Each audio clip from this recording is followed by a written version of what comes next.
वंदे भारत, गतिमान और अन्य तेजस जैसी ट्रेनों को सेमी हाई स्पीड या हाई स्पीड लगभग 160 किलोमीटर तक की गति को चला रहे हैं या चलाने में सक्षम है। हाई स्पीड के लिए जहां इंफ्रास्ट्रक्चर चेंज करने हैं, परिवर्तन करने हैं, वहीं हमें अपने रोलिंग स्टॉक में भी कोचों में विशेष परिवर्तन करने हैं। इसमें से एक है एरोडायनेमिक स्ट्रक्चर, ऑटोमेटिक डोर संचालन। तेजस में, वंदे भारत में ऑटोमेटिक स्लाइडिंग प्लग डोर बहुत महत्वपूर्ण तरीके से सफलतापूर्वक कार्य कर रहे हैं। आइए हम इस अध्ययन के विषय में आपको विस्तारित रूप से ऑटोमेटिक स्लाइडिंग डोर की कार्यप्रणाली को समझाते हैं। अब हम भारतीय रेल में प्रयोग होने वाले ऑटोमेटिक प्लग तथा स्लाइडिंग डोर के विषय में इसका परिचय, संरचना, इसकी कार्यप्रणाली और इसमें आने वाली समस्या, उसका अनुरूप समाधान के विषय में पढ़ेंगे। सर्वप्रथम हमें इसकी परिभाषा, ऑटोमेटिक प्लग और स्लाइडिंग डोर की परिभाषा देखनी पड़ेगी। ये आप देख रहे होंगे, ऑटोमेटिक मतलब स्वतः चलता है, इसमें मानव श्रम न्यूनतम है। एक रबर लीफ, इसके डोर के पैनल के ऊपर एक रबर लीफ उभरी हुई है और डोर के दूसरे हिस्से में मतलब बॉडी में एक कैविटी है, एक गड्ढा है। तो ये डोर स्लाइडिंग करता हुआ इस लीफ के अंदर, इस गड्ढे के अंदर ये लीफ समायोजित हो जाता है रबर कैविटी में। और एक और एयर टाइट प्लग टाइप, या जिस तरह हम कोई डार्ट नहीं लगाते उस प्रकार ये इसमें जाकर सील्ड हो जाता है, इसलिए इसको प्लग बोलते हैं। और केवल एक ही व्यक्ति, एक ही जगह, एक ही व्यक्ति, एक ही कमांड मतलब ट्रेन मैनेजर द्वारा एक ही कमांड से ये रिलीज होना, खुलना और फिर बंद होना हम कंट्रोल कर सकते हैं, इसलिए इसको ऑटोमेटिक प्लग स्लाइडिंग डोर बोलते हैं। इसका उद्देश्य क्या है? कोई भी चीज बनती है, अच्छी चीज बनती है तो उसका एक अच्छा उद्देश्य भी होता है। तो निरंतर अध्ययन के अनुसंधान से ये बने हैं। तो इसका उद्देश्य गतिमान अवस्था में यात्री सुरक्षा। सबसे पहले कोई तीव्र उच्च गति ट्रेनों में दरवाजे खुल के झांके ना। पहली बात, संरक्षित करना क्या है कि अनादृत व्यक्ति, देखो इसमें यह भी लिखा है कि कोई अनऑथराइज्ड पर्सन, किसी अनादृत व्यक्ति द्वारा इसमें बीच रास्ते में ट्रेन में प्रवेश ना हो, अनावश्यक गतिविधि या सामाजिक गतिविधि को अंजाम न दे सके। चलती ट्रेन में होली में पत्थर रखते हैं, साधारण है, कुछ असामाजिक तत्व कुछ चीज फेंक सकते हैं, लेकिन ये ट्रेन बिल्कुल एयर प्लग डोर से सुसज्जित है तो इस प्रकार की घटना इसमें नहीं होता। दूसरा, वायु प्रतिरोध कम होता है। जब हवा अंदर नहीं जाएगी रेक के तो हवा का प्रतिरोध कम होगा, जिसमें स्पीड बढ़ेगी और ट्रेन के चाहे वो बिजली की खपत हो या डीजल इंजन से चले वो कम होती है। ठीक है। इसके बाद इसका इंट्रोडक्शन कब हुआ? ये भारतीय रेल में, जैसा कि आप देख रहे हैं, सर्वप्रथम छत्रपति शिवाजी टर्मिनल मुंबई से करमाली गोवा के बीच तेजस राजधानी में इन ऑटोमेटिक डोर सिस्टम का प्रयोग वर्ष 2017 में किया गया। अब इस प्रणाली के मुख्य घटक क्या है? एक कोच में 4 डोर सिस्टम होते हैं, पावर कार में 2 ही होते हैं, आप जानते ही हैं। तो ये सिस्टम कंप्लीट असेंबली इसकी है और इसकी सब असेंबली, जिसमें डोर लीव, लॉकिंग मैकेनिज्म, ये जो लॉकिंग मैकेनिज्म है, और इसका न्यूमेटिक पैनल, ये 4 इसके प्रमुख कार्यप्रणाली के इसके ये अवयव है। तो इसके विषय में विस्तार से हम एक एक चीज पढ़ते हैं आगे वाले चैप्टर। अब द्वार प्रणाली की मूलभूत आवश्यकता क्या है? जैसे मानव जीवन को चलाने के लिए वायु, भोजन और पानी 3 प्रमुख चीजें होती हैं, इसी प्रकार इस प्रणाली के लिए भी यह एक इलेक्ट्रोन्यूमेटिक सिद्धांत पर आधारित है। आप समझ रहे हैं, जैसे ईपी ब्रेक में इलेक्ट्रिकल और न्यूमेटिक हवा होती है, तो इसमें एक इलेक्ट्रिकल 110 वोल्ट डीसी और एयर का प्रेशर जो एफपी के थ्रू कम से कम 4.5 kg से अधिक होना चाहिए। ठीक है। एमआर क्यों लिखा है? तेजस में है, वंदे भारत में ये हमें एमआर के थ्रू मिलता है, उसमें एफपी पैप नहीं होता, तो ये एमआर के थ्रू 4.5 kg से अधिक होना चाहिए। और संबंधित रेक के सभी WSP व्हील स्लाइड प्रोटेक्शन जो गति को बताते हैं, उसके आरपीएम को बताते हैं, वो सब वर्किंग में होने चाहिए।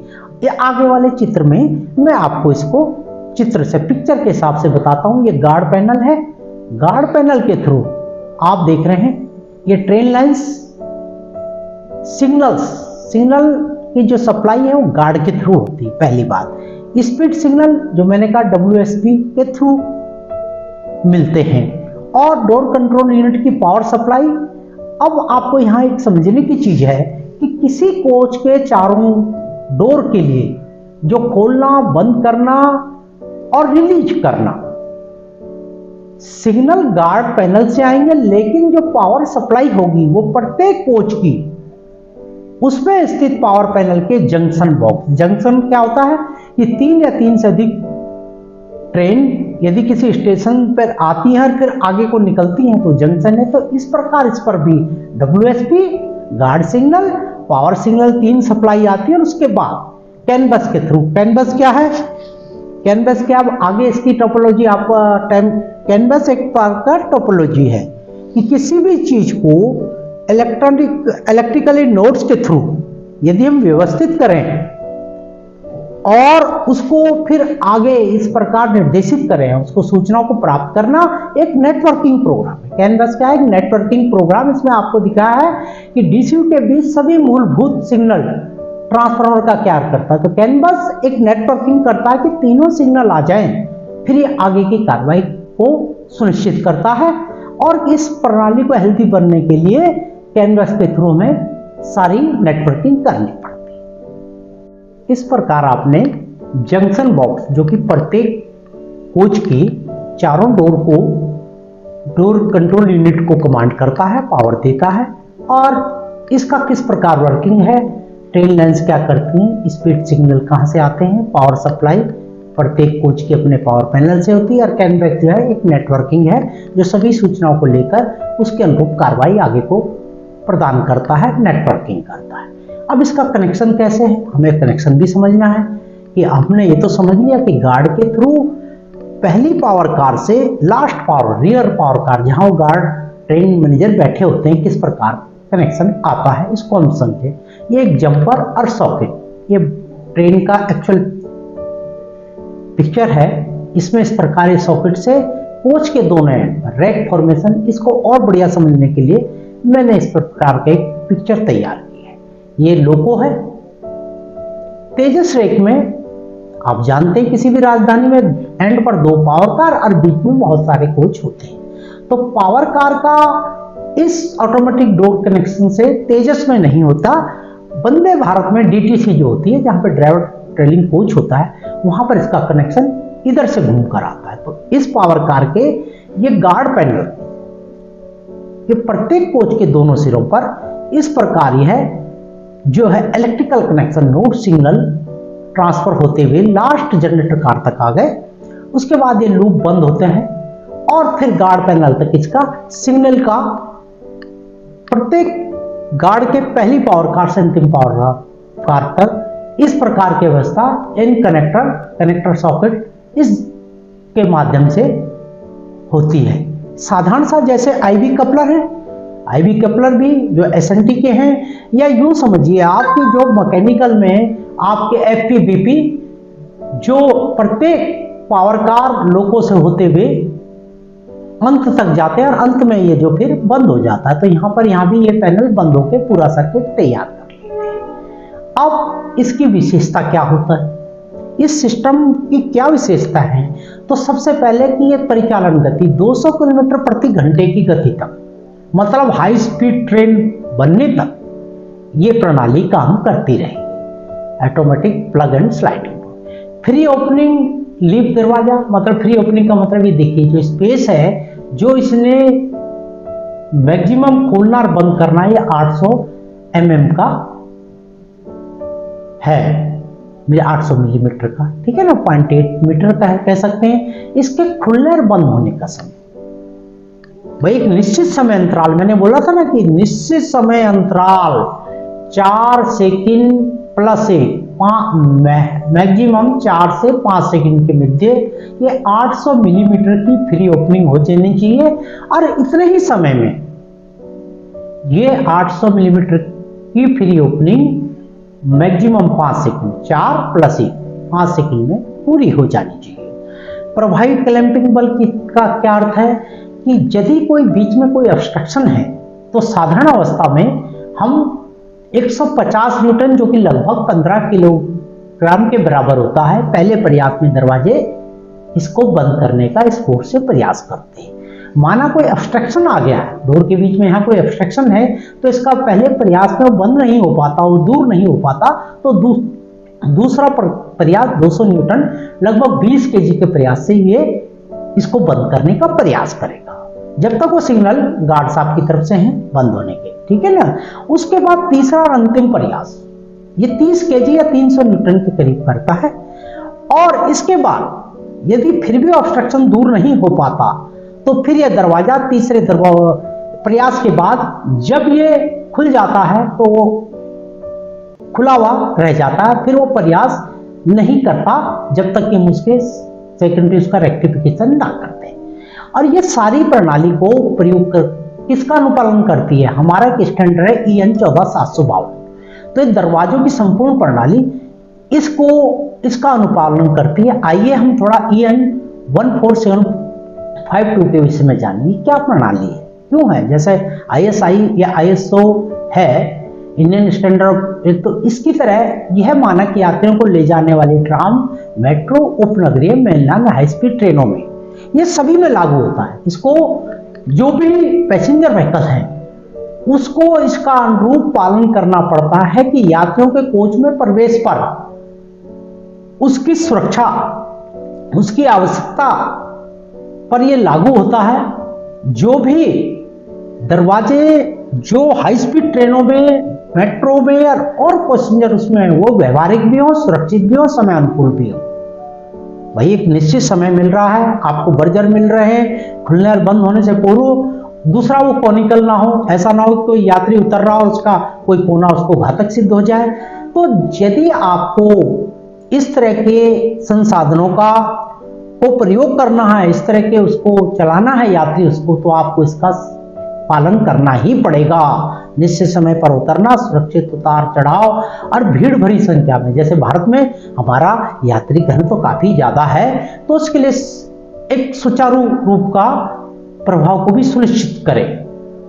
अब इसके टेक्निकल डाटा क्या है, मैंने आपको बताया था अभी, विद्युत आपूर्ति 110 वोल्ट DC चाहिए, उसमें +25 -30 बहुत अच्छा टॉलरेंस है। यदि वोल्टेज कहीं बहुत कम भी हो जाती है, मतलब -30 का मतलब क्या है, यदि वो 80 तक भी चली जाए और +135 रहे तब भी ये डोर अपने कार्य को सफलतापूर्वक निष्पादन करते हैं। बिजली की खपत क्या है कि लॉक करना, अनलॉक करना, रीओपन करना, इसका क्या है, तो कुछ सेकंड के लिए अधिकतम बिजली की खपत 500 वाट के करीब है। ये आपको थोड़ा अजीब लगेगा, क्यों है, क्योंकि कोई भी मोटर जब स्टार्ट होती है तो पहला उसका जो टॉर्क होता है वो थोड़ा ज्यादा होता है। जैसे हम मशीन जो अपने बड़े बड़े मोटरें चलाते हैं उसका फर्स्ट टॉर्क का करंट बहुत ज्यादा होता है, तो थोड़ा 500 वोल्ट होता है, लेकिन इसके एवरेज जो इसकी कंजप्शन है वो 120 वाट है, ठीक है ना। खोलने और बंद करने की गतिविधियों के दौरान केवल 120 वाट है, स्टार्टिंग टॉर्क इसका 500 वाट है, ठीक है। DC यूनिट जो है 25 वाट से सारी। हम दरवाजों की, ऑटोमेटिक प्लग स्लाइडिंग डोर की हम कार्य करने की जो प्रतिकूल परिस्थितियां हैं, हमेशा परिस्थितियां एक जैसी नहीं रहती, तो इसका जो पर्यावरण के अनुसार इसकी वर्किंग क्या है, देखिए तापमान की रेंज -20 डिग्री से +70 डिग्री तक, क्योंकि ये इंटरनेशनल स्टैंडर्ड पे बनाए गए हैं, तो इतने नीचे से इतने ऊंचे तापमान के बीच बहुत अच्छे काम करेंगे। ह्यूमिडिटी 100%, मतलब तेज बारिश हो या सूखा मौसम हो, और 200 किलोमीटर प्रति घंटे की स्पीड यदि ट्रेन की है तब तक ये बड़ी सफलतापूर्वक और काफी संतोषजनक वर्किंग करेंगे। और इसका जो लाइफ है 30 साल इस दरवाजों की लाइफ इसमें बताई गई है। बीच बीच में जैसा भी OEM आपको मेंटेनेंस शेड्यूल कहेगा वो आपको और रेलवे बोर्ड के दिशा अनुसार आपको करने पड़ेंगे। इनका IFE रखरखाव क्या है, इन फ्लाइट इंटरटेनमेंट। 1936 में वायु परिवहन के लिए एरोप्लेन में कुछ स्टैंडर्ड दिखे गए थे कि लाइटें कैसी हों, पेंट कैसे हों, दरवाजे कैसे हों और सुरक्षा के कोई क्या डिजाइन हो, अब धीमे धीमे उसको हमने भारतीय रेल ने भी अपनाना चालू कर दिया है, जो तेजस, वंदे भारत और गतिमान सभी रेकों में अपनाया जा रहा है। In flight entertainment IFE। अब हम द्वार प्रणाली के मुख्य घटक के बारे में पढ़ेंगे, जो वर्किंग है हमारा, इसका जो डोर यूनिट है उसके मेन घटक के बारे में हम पढ़ेंगे। घटक मतलब इसके मुख्य पार्ट्स। तो सबसे पहले ड्राइव यूनिट। जो ड्राइव यूनिट है ये डोर सिस्टम का एक ब्रेन है। जैसे हमारा ब्रेन सारी प्रतिक्रियाएं करता है, सेम ये ड्राइव यूनिट है। इसमें एक मोटर है जिसका आप अब देखेंगे, ये मोटर का सर्कुलर मोशन जो है एक बेल्ट के माध्यम से शाफ्ट के लीनियर मोशन में ट्रांसफर हो रहा है, जो कि इस दरवाजे को एक स्लाइडिंग मोशन प्रदान कर रहा है। दूसरा इसका डोर पैनल है, इसकी विशेषता भी हम विस्तार से पढ़ रहे हैं। न्यूमेटिक कंट्रोल बोर्ड, इसमें एक स्विच है FC से, जो 4.5 kg से अधिकतम की जो फीड पैप की सप्लाई है तभी ये काम करेगा। 3 इसमें वाल है, Y2, Y1, Y3, जो कि इसके दरवाजे को खोलने का, बंद करने का और 5 किलोमीटर पर लॉक करने का संकेत देते हैं और एक्शन करते हैं। ये एक मेन लॉकिंग डिवाइस इसकी यह है। इसके बाद एक डोर आइसोलेशन सिस्टम, जो कि बहुत महत्वपूर्ण सिस्टम है। एक इमरजेंसी एग्जिट, ये अंदर और बाहर दोनों तरफ, दरवाजे के अंदर भी और बाहर भी लगी होती है। जब सारा सिस्टम फेल हो जाए आपका इलेक्ट्रोन्यूमेटिक सिस्टम, तब ये काम, इससे हम सहायता करेंगे। रोलर स्विंग आर्म है, एक आर्म जो इसको रोल करती है, और इसके लास्ट में है लोअर गाइडिंग, जिसके ऊपर ये दरवाजा स्लाइड करता है।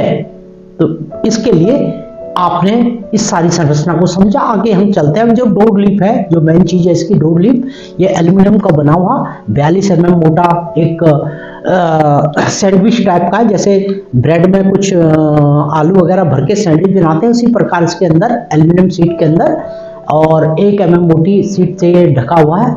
और इस प्रकार यह भी IFE मानक के अनुसार इसमें पेंट होता है, जो अच्छा भी लगे, यात्रियों के लिए सुरक्षित भी रहे और एक अच्छी अनुभूति प्रदान करे। उसके बाद इसकी ड्राइव, जैसे मैंने बताया था, ये मोटर है, ये इसकी रबर बेल्ट है, ये इसका शाफ्ट है जिसको ये लीनियर मोशन में कन्वर्ट करता है।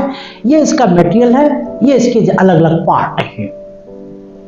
तो ये ड्राइव यूनिट, जैसा कि मैंने बताया, यही इसका माइंड है। यदि हमारा हाथ कहीं गर्म अंगारे में पड़ जाए तो हम फौरन हाथ पर, क्योंकि हमारा ब्रेन कहता हाथ करता है। ये जैसे ही इसको सिग्नल गार्ड पैनल से मिलते हैं, तो जो ट्रेन लाइन के जो सिग्नल है उससे सारा कंट्रोलिंग ये करता है। अब इसके बाद है जो मैंने लॉक के बारे में बताया, ये न्यूमेटिक लॉकिंग सिस्टम। इसमें एक लिमिट स्विच होते हैं, 2 सिलेंडर होते हैं। एक सिलेंडर इसको खोलने का काम करता है, लॉक करता है, दूसरा इसको खोलने का काम करता है। ये 100% दरवाजे की बंद होने की स्थिति को और 90% बंद होने की स्थिति को ये दर्शाता है। और एक लॉक करने वाला सिलेंडर, दूसरा खोलने का सिलेंडर, भी बात चल रही है ना। दरवाजे को, लीफ को पकड़ने के लिए इसमें एक हुक होता है। ये तो इसमें एक तो इलेक्ट्रिक सिग्नल के लिए एक सेंसर भी है, 2 सिलेंडर न्यूमेटिक है तो इलेक्ट्रोन्यूमेटिक हो गया, और एक मैकेनिकली इसमें हुक होता है, जो कि जब दरवाजे को बंद करने के लिए, जब बंद अवस्था में मजबूती से पकड़े रखता है। इसी को 100% लॉकिंग कहते हैं। तो ये सामान्य अवस्था में लॉकिंग सिस्टम है। आगे हम चलते हैं, जो मैंने बताया न्यूमेटिक कंट्रोल बोर्ड। ये मैंने बताया था 3 वाल्व है, इलेक्ट्रिकली है, Y2, Y1, Y3, और इसमें एक प्रेशर स्विच है, एक गेज है। इसमें एक न्यूमेटिक हैंडल भी है, जब कभी हमें मेंटेनेंस करनी है, हमें आइसोलेशन करना है, तब इसको बंद किया जाता है। इसमें एक खोलने वाला वाल होता है, एक बंद करने वाला। 3 वाल है, एक खोलना है, बंद करना है। तीसरा कि 5 किलोमीटर की गति के ऊपर ये फौरन इसको लॉक करने का, बंद करने का प्रयास करता है। इसे बोलते हैं न्यूमेटिक कंट्रोल बोर्ड। तो ये इलेक्ट्रोन्यूमेटिक संरचना कंट्रोल बोर्ड ये है। आगे हमने इसके पार्ट्स के विषय में पढ़ा, प्रत्येक पार्ट्स की वर्किंग के विषय में जाना। अब हम इसकी कार्यप्रणाली, अभी तक हमने इसका परिचय, इसके पार्ट्स, अब हम इसकी कार्यप्रणाली, अब हम काम कैसे करना है। कि जब भी हम मेंटेनेंस करें या ट्रेन मैनेजर अपनी गाड़ी का चार्ज ले, तो पहले उसे पता होना चाहिए कि मेरा यह सिस्टम काम कर रहा है। तो सबसे बड़ी बात है यह HMI ह्यूमन मशीन इंटरफेस है के आधार का ये गार्ड पैनल है। इसका क्या मतलब है कि एक ही व्यक्ति पूरे मशीन सिस्टम को 24 रेक का 24 कोच का रेक हो विद पावर कार, तो एक ही गार्ड एक ही व्यक्ति एक ही जगह से एक ही कमांड से सभी दरवाजों को खोले और बंद करे। तो ये मतलब ह्यूमन मशीन इंटरफेस, बहुत सारी मशीनों को एक ही आदमी चला रहा है और सबको हमने आपस में जोड़ा। तो जब आप मेंटेनेंस करें और गार्ड साहब या ट्रेन मैनेजर अपना गाड़ी का चार्ज नहीं, तो सबसे पहले क्या करें कि एक इसको की है पैनल की है जो ऑथराइज आदमी होगा, ट्रेन मैनेजर या मेंटेनेंस के जो इंजीनियर है वो इसको लगाएंगे और 90 डिग्री घुमा देंगे। ये स्विच ऑन हो गया। स्विच ऑन होने के बाद आपने इस तरफ एक इंडिकेशन लैब जो टेस्टिंग लैब इसका इंडिकेशन टेस्ट है, इसको आप जैसे ही प्रेस करते हैं तो आपके अंदर ये दोनों रिलीज गार्ड ओपन और लूप, यदि दरवाजे बंद हैं ये संकेत मिलेगा। और यदि ये भी पैनल इल्यूमिनेटेड है, यदि प्रज्वलित है पांचों, तो ये समझ जाइए कि आपका दूसरा एंड का जो आपके पास लोको पायलट के पास जो पावर कार है वो भी सर्किट में जुड़ चुकी है, हमारा सिस्टम हेल्दी है, अब ये कार्य करने के योग्य है। तो आप इससे पहले सुनिश्चित करें, तभी ये सब चीजें यात्रा प्रारंभ होने से पूर्व आपको मेंटेनेंस में भी और ट्रेन मैनेजर को वहां जाकर भी देख ली। अब इन स्विच का क्या अर्थ है, मैं थोड़ा और इसको भी क्लियर कर दूं। की स्विच ऑन ऑफ जो आपने अभी उससे किया है, तो ये देखिए 4-5 बटन ये फ्लश हो गए हैं, इल्यूमिनेट हो गए हैं। अदर पैनल इनेबल्ड, मतलब वो दूसरा पैनल भी काम कर रहा है, लूप पूरा हो चुका है। ठीक है, ये हमने दबाया था। उसके बाद क्या है, लेफ्ट और राइट के जो रिलीज बटन है ये दोनों इल्यूमिनेट होंगे, मतलब जगमगा उठ के थोड़ा सा चमक उठेंगे, तो आप समझ जाएंगे कि दोनों साइड के हमारे रिलीज कमांड सही है। उसके बाद ये जो एक सिस्टम है ऑल डोर क्लोज्ड लूप, जब गार्ड साहब के पास ये बटन हरा जल जाएगा तो समझ जाएंगे कि सभी दरवाजे सही ढंग से बंद हो चुके हैं। ये ओपन और क्लोज और ओपन वाले नहीं चलेंगे, ये जब मैं बताऊंगा कब आपको करने हैं। और इधर से जो गार्ड का जो ओपन क्लोज गार्ड हो, ये भी आपको प्रज्वलित होना चाहिए कि गार्ड साहब यदि चाहें कि जब जरूरत हो कि पूरा रेक मुझे नहीं खोलना, पावर खराब नहीं करनी बार बार, मुझे कोई मीमो लेनी है या देनी है किसी आदमी से, बाहर रेलवे के अथॉरिटी से बात करनी, तो आप केवल अपना ही दरवाजा खोलें ताकि और पावर वेस्ट ना हो और आप इस काम को कर सकें। तो दूसरा, जब भी गार्ड रिलीज करने के बाद ओपन का सिग्नल देगा, सामान्य अवस्था की बात मैं कर रहा हूं, तो खुलने और बंद होने क्या करेगा, लेफ्ट साइड का उसने रिलीज का कमांड दिया, 5 किलोमीटर की गति जब कम होगी तब ये कमांड लेगा, उससे पहले कुछ कमांड नहीं लेगा। जब खड़ा हो जाएगा तो गार्ड जो ट्रेन मैनेजर इसको खोल देगा। जब ये खुल जाएगा उसके बाद जब वो चाहेंगे यात्रा फिर प्रारंभ करनी है तो फिर बंद का सिग्नल देगा, हरा लूप जल जाएगा। एक विशेष बात मैं कहना चाहता हूं कि दरवाजे के खोलने और बंद होने की सामान्य अवस्था में जब भी गार्ड साहब या ट्रेन मैनेजर सिग्नल देगा तो दोनों में एक ऑडियो विजुअल, एक फ्लशर लाइट सा है जो एंट्रेंस डोर, जो मेन डोर के ऊपर एक फ्लशर लाइट जलती रहेगी, वो अंदर भी जलेगी और बाहर भी जलेगी, और साइड में एक पीपी की आवाज भी बंद होने की स्थिति में वो 5 सेकंड तक चलती रहेगी। तो इससे आपको दरवाजे के बंद होने के उसका भी स्थिति का पता करना। तो यह थी सामान्य स्थिति। अब माना 2 स्थिति हो रहे, माना किसी ये कुछ विदेशी मुल्कों में ऐसा हो रहा है कि जहां बहुत यात्री घनत्व कम है और बहुत ज्यादा सर्दी है, तो इस अवस्था में कि कोई यात्री यदि कोई केवल एक ही एंट्रेंस से 2 आदमी जा रहे हैं, एक आदमी जा रहा है, तो गार्ड साहब उस तरफ का रिलीज, प्लेटफॉर्म का रिलीज हैंडल को अपनी तरफ से बटन को पुश कर देंगे, सिग्नल भेज देंगे। वो विशेष व्यक्ति अंदर या बाहर से, यदि ये दोनों तरफ अंदर भी रहते हैं और बाहर भी रहते हैं ओपन का, इसको 3 सेकंड के लिए इसको दबाएगा अंदर या बाहर से, ये कमांड लेगा और वो विशेष दरवाजा इलेक्ट्रोन्यूमेटिक स्वयं ही ऑटोमेटिक खुलता चला जाएगा। समय वही अधिकतम 5 सेकंड, बिप भी बजेगा, फ्लशर भी जलेंगे लाइटें और ये खुल जाएगा। ये उन देशों में है जैसे माना बहुत ठंडा है तो सारे दरवाजे ना खोल के और सारे दरवाजे एक साथ खोल के पावर को वेस्टेज नहीं करते, और कोई वो एक दो आदमी जाके इसको बंद कर दे। जब यात्री अंदर चला जाएगा तो जो भी टेक्नीशियन है स्वयं यात्री भी इसको दबा सकता है अंदर से, और ये दरवाजा फिर वही ऑडियो विजुअल सिग्नल देता हुआ 5 सेकंड में बंद हो जाएगा। ये एक सामान्य परिस्थिति है। इसमें इलेक्ट्रोन्यूमेटिक सर्किट पूरा काम कर रहा है गार्ड साहब रिलीज के लिए।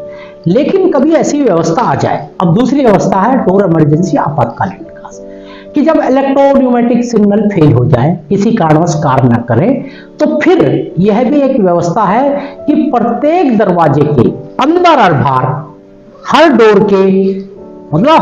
के अंदर और बाहर एक डोर इमरजेंसी डिवाइस इनसाइड और एक आउटसाइड, ये दोनों लगी हुई इधर लगी है। इसमें क्या है कि आपको इलेक्ट्रोन्यूमेटिक सिस्टम काम नहीं करेगा, आपको इसको 90 डिग्री घुमा के इसको खोलने की स्थिति में करना है इमरजेंसी, और फिर मैनुअली जैसे ये सज्जन कर रहे हैं फिर इसको धक्का देते हुए खोलेंगे और उसी प्रकार ये बंद होगा। इसे बोलते हैं इमरजेंसी निकास। ये विशेष परिस्थितियों में होगा। अब इसके बाद ये मैं और इस गहराई से आपको आपातकालीन रोटरी हैंडल, इसको आपने 90 डिग्री घुमाया और ये आपातकालीन ये मैकेनिकली अनलॉक हो जाता है और फिर हाथ से ये दरवाजा खुल जाता है। जिस तरह 10-12 केजी का जो फोर्स लगाना है वो आपको मैनुअली करना पड़ेगा, इसमें इलेक्ट्रोन्यूमेटिक कुछ नहीं करेगा। इसके बाद तीसरी और महत्वपूर्ण अवस्था है, ये सब स्काउटिंग में जो लोग टेक्नीशियन जा रहे हैं और प्रत्येक जागरूक पैसेंजर को भी इसका ज्ञान होना चाहिए। अब डोर आइसोलेशन डिवाइस क्या है कि जैसे आपने देखा एयर ब्रेक में, कभी तेजस राजधानी में ही कोई सीआरओ कैटर रन ओवर हो जाता है तो हम ट्विन पाइप से न करके सिंगल पाइप में भी कई बार गाड़ी को अपने गंतव्य तक पहुंचाने का प्रयास करते हैं। अब कई बार यात्रा में कैसी बात हो जाए डोर के साथ, डोर कहीं टूट जाए, कुछ इस तरह की परिस्थितियां आ जाए कि वो रिपेयर भी नहीं हो सकता, और इमरजेंसी भी इसको खोला बंद करना सुरक्षा की दृष्टि से खतरनाक है। तो अब आप देखिए इसके एक पैनल के लीफ में, जो डोर का जो पैनल है कि इसके एनवेलप में जहां पे न्यूमेटिक संरचना है उसमें एक बोल्ट बॉक्स होता है। इसका एक हैंडल इसके एनवेलप, जो मेन हैंडल है डोर का, उसके अंदर इस एनवेलप में रहता है। तो बोल्ट बॉक्स और आइसोलेशन वो व्यवस्था है कि दरवाजे को पूरी तरह बंद करके, बंद कैसे करेंगे, स्क्वायर की से इसको बंद कर देंगे, इसके इलेक्ट्रिक सप्लाई को, इलेक्ट्रोन्यूमेटिक सप्लाई को, उसको आप सप्लाई को बंद कर देंगे इस बोल्ट बॉक्स से। तो इस केस में दरवाजा ना बन के एक साइड वॉल बन जाएगा, उसकी दीवार बन जाएगा। इसको आपको किसी भी अवस्था में खोलना नहीं है, अब ये दरवाजा खुलेगा नहीं। लेकिन ये अवस्था केवल यात्रा के दौरान एक्यूट इमरजेंसी में ही होगी। गाड़ी के चलने के स्टेशन से ओरिजिनल स्टेशन पर, जिस प्रकार आप किसी भी ओरिजिनल स्टेशन पर कोचिंग की गाड़ियों को सिंगल पाइप नहीं कर सकते, इन रूट में कुछ हो जाए वो अलग बात है, इसी प्रकार इसको भी आइसोलेशन में नहीं चलाना है। और जब ये इसको आइसोलेशन कर दें ये खुलेगा नहीं किसी भी विधि से, क्योंकि इलेक्ट्रोन्यूमेटिक सिग्नल आपने काट दिए हैं, मैकेनिकली इसको पूरा लॉक कर दिया है और इसको स्क्वायर की से लॉक कर दिया। तो इसमें अच्छा हो जो स्काउटिंग स्टाफ को इस दरवाजे के ऊपर लिख दे कि दरवाजा खराब है, कृपया इसका प्रयोग न करें, असुविधा के लिए खेद है। जिस प्रकार हम अपने टॉयलेट, जैसे बायो वैक्यूम टॉयलेट खराब हो जाए तो बाहर एक चिट लगा देते हैं तो ज्यादा सुरक्षा होगी। तो ये इसके बाद इसकी सुरक्षा क्या है, गार्ड पैनल में क्या क्या सुरक्षा है।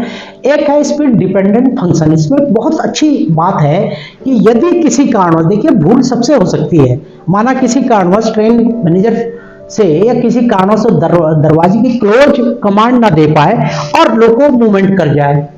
एक बात और ध्यान देने की है कि तेजस में और वंदे भारत में दो महत्वपूर्ण फर्क हैं कि तेजस में जो लोको है वो इन उसका ट्रेन सेट का लोको नहीं है, वो लोको रोज बदलते हैं, नए लोको आते हैं। लोको का डोर के क्लोजिंग डिवाइस से कोई इंटरफेस नहीं है। मतलब जिस प्रकार वंदे भारत में भी दरवाजे बंद नहीं हुए तो लोको ऑन ही नहीं होगा, पावर ऑन ही नहीं होगी, लेकिन तेजस में इस प्रकार की लोको से कोई व्यवस्था नहीं है। तो माना किसी कारणवश ट्रेन मैनेजर से कोई किसी कारणवश भूलवश कोई दरवाजा खुला रह गया, किसी कारणवश भी खुला रह गया, तो जैसे ही ट्रेन 0 स्पीड से चलना चालू होगी और 5 किलोमीटर प्रति घंटे की स्पीड से आएगी, स्पीड कहां से आएगी, जो WSP वगैरह चीजों को कनेक्शन दे रहे हैं, तो ये दरवाजे ऑटोमेटिक बंद हो जाएंगे। तो इस भूल को भी सुधार करेगा और सारे दरवाजों को बंद कर देगा। वैसे तो ट्रेन मैनेजर के लूप पे पता लग ही जाएगा, ऑल क्लोज लूप का सिग्नल है, लेकिन फिर भी नहीं है तो 5 किलोमीटर तक बंद हो रही है। इसके बाद भी ना हुआ तो एक और सेफ्टी डिवाइस दे रखी है, सीपा वाल, सिक्योरिटी, एक जर्मन वर्ड है, यह एक सेफ्टी ड्राइविंग सर्किट है। अभी हमारे तेजस वगैरह में कुछ जगह ये अभी काम नहीं कर रहा या बाईपास किया हुआ है, तो कुछ में है, कुछ में काम भी कर रहा है। यदि 5 किलोमीटर की स्पीड तक, तो मैंने कहा कि दरवाजे बंद होने चाहिए, माना किसी कारणवश फिर भी बंद नहीं हुए, कोई ऑब्स्ट्रक्शन रहा, किसी कारण से वो बंद नहीं, खुला रह गया, तो यह वाल्व फौरन ब्रेक एप्लीकेशन कर देगा और एक बर्जर के माध्यम से ये बर्जर बजेगा, ये एप्लीकेशन करेगा, ब्रेक एप्लीकेशन हो जाएंगे। और ना चाहते हुए भी जो गार्ड या ट्रेन मैनेजर को इसकी तरफ ध्यान देना ही होगा, स्काउटिंग स्टाफ को भी ध्यान देना होगा, और कार में बैठे हुए सभी लोगों को ही ध्यान देना होगा। तो और किसी कारणवश जब आपको सुनिश्चित हो जाए तो आप उस दरवाजे को बंद कर दें या दरवाजे को आइसोलेशन कर दें। जो आइसोलेटेड दरवाजा होता है वो पूरे रेक के सिस्टम से अलग हो जाता है, जो ट्रेन लाइन्स हैं, जो गार्ड की तरफ से सिग्नल है, वो उधर नहीं पहुंचते। तो फिर यदि आइसोलेट भी हो जाए तो उसके बाद आप इसको रीसेट करेंगे, इस हैंडल के द्वारा रीसेट कर देंगे, बर्जर को रीसेट कर देंगे, बर्जर अपने आप ही रीसेट हो जाएगा, जैसे ही ऑफ होगा ये रीसेट हो जाएगा। और आपको इस सुरक्षा का एक बहुत महत्वपूर्ण कारण है। तो इस प्रकार आप इसके अच्छाइयों को समझें कि कितनी चीज अच्छाइयां हैं और वंदे भारत से कैसे भिन्न है। वंदे भारत का जो DTC है, ड्राइवर ट्रेनिंग कोच है, दोनों तरफ जो है वो डोर से इंटरफेस है, इसमें इंटरफेस नहीं है, मुख्य अंतर है। अब जब कोई चीज उसमें आएगी, वर्किंग में आएगी, तो उसमें कुछ अच्छाइयां, बुराइयां, कुछ कमियां हैं, कुछ उसमें फॉल्ट समय के अनुसार होते ही हैं, समय के अनुसार हर फॉल्ट आते हैं। तो इसका डोर डायग्नोस्टिक ये बहुत महत्वपूर्ण, मेंटेनेंस के लिए बहुत महत्वपूर्ण। आपने जब देखा होगा कि WSP स्वयं अपना फॉल्ट 9.99, 72 इस प्रकार देता है। इस प्रकार इसके प्रत्येक डोर कंट्रोल यूनिट के ऊपर एक LED लाइट जलती है। यह LED लाइट जब हरे रंग की ब्लिंक करती है, जब यह हरे रंग की ब्लिंक करेगी तो आप समझ जाएंगे कि हमारा सिस्टम पूरा हेल्दी है। DC के ऊपर एक हरी लाइट अंदर से ब्लिंक करती रहेगी, आप समझ जाएंगे मेरा सिस्टम हेल्दी। अब उसके माना कोई फॉल्ट आ गया तो सबसे पहले वो रेड हो जाएगा। फॉल्ट क्या हो जाएगा, वो ब्लिंकिंग लाइट रेड हो जाएगी, तो आप समझ जाए रेड मतलब खतरा, या मतलब इंडिकेशन दे रहा कि मेरे अंदर।